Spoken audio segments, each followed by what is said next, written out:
Assalamualaikum warahmatullahi wabarakatuh.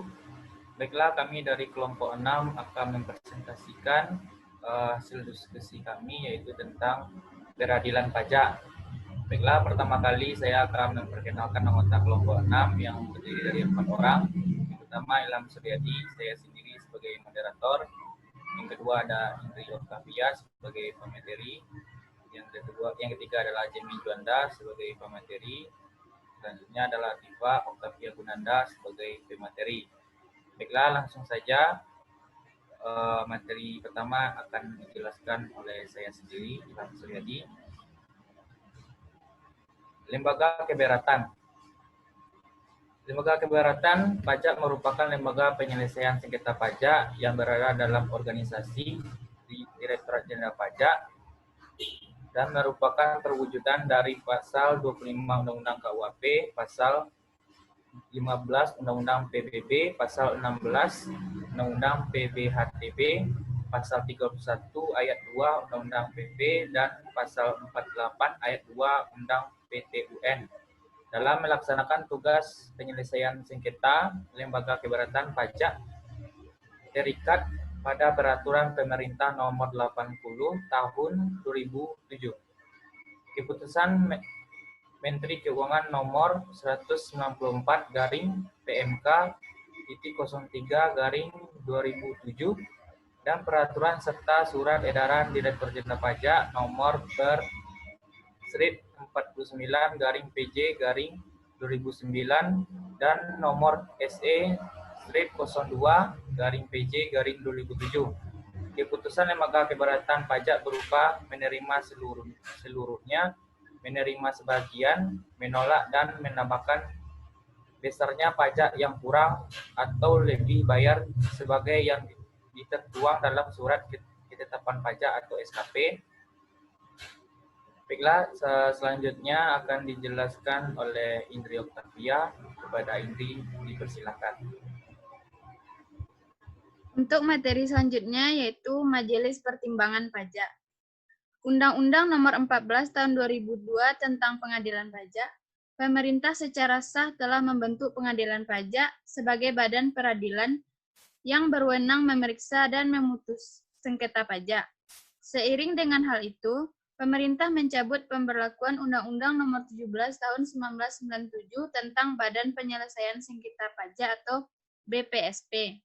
Dengan terbentuknya majelis ini, maka kewenangan untuk memeriksa dan memutuskan permohonan banding atas keberatan yang diajukan oleh wajib pajak melekat pada MPP. MPP tidak hanya berwenang menyelesaikan sengketa pajak pusat, tetapi juga pajak daerah. Setelah MPP terbentuk, sengketa pajak yang harus menumpuk dapat diselesaikan di bawah kepemimpinan Surjono Sastro Hadikusumo, Anwar dan Subroto 2008. Baiklah, selanjutnya akan dijelaskan oleh Jemi. Pada Jemi, dipersilahkan. Materi selanjutnya yaitu Badan Penyelesaian Sengketa Pajak. BPSP dibentuk untuk menggantikan tugas-tugas MPP yang dianggap sudah tidak memadai dan tidak sesuai dengan kebutuhan dalam menyelesaikan sengketa pajak. Dalam pasal 2 Undang-Undang Nomor 17 Tahun 1997 ditegaskan mengenai kedudukan BPSP sebagai Badan Peradilan Pajak yang dimaksud dalam penjelasan pasal 27 Undang-Undang Nomor 6 Tahun 1983 tentang ketentuan umum dan tata cara perpajakan atau Undang-Undang KUHP. BPSP mempunyai tugas dan wewenang untuk memeriksa dan memutuskan sengketa pajak. Tugas dan wewenang tersebut berada di luar tugas dan wewenang peradilan umum dan peradilan tata usaha negara. Selain memeriksa dan memutuskan permasalahan sengketa pajak, BPSP juga berwenang untuk menyelesaikan sengketa kepabeanan dan cukai. Adanya perluasan wewenang BPSP dari MPP, anggota badan ini berasal di pemerintah, pada ahli perpajakan, pengusaha, dan ahli di bidang perbeaan dan cukai. Baiklah, terima kasih kepada Jemi. Materi selanjutnya akan dijelaskan oleh Latifah. Kepada Latifah dipersilakan. Selanjutnya pengadilan pajak. Pengadilan pajak adalah badan peradilan yang melaksanakan kekuasaan pajak di Indonesia bagi wajib pajak atau penanggung pajak yang mencari keadilan terhadap sengketa pajak. Saat ini, pengadilan pajak merupakan bentuk dari pengadilan khusus yang berada di bawah lingkungan peradilan tata usaha negara. Menurut pasal 2 Undang-Undang Nomor 14/2002, definisi pengadilan pajak adalah badan peradilan yang melaksanakan kekuasaan kehakiman bagi wajib pajak atau penanggung pajak yang mencari keadilan terhadap sengketa pajak. Pembentukan pengadilan pajak ini mempunyai 3 pertimbangan penting. Yang pertama, peningkatan jumlah wajib pajak diimbangi dengan pemahaman atas bidang perpajakan.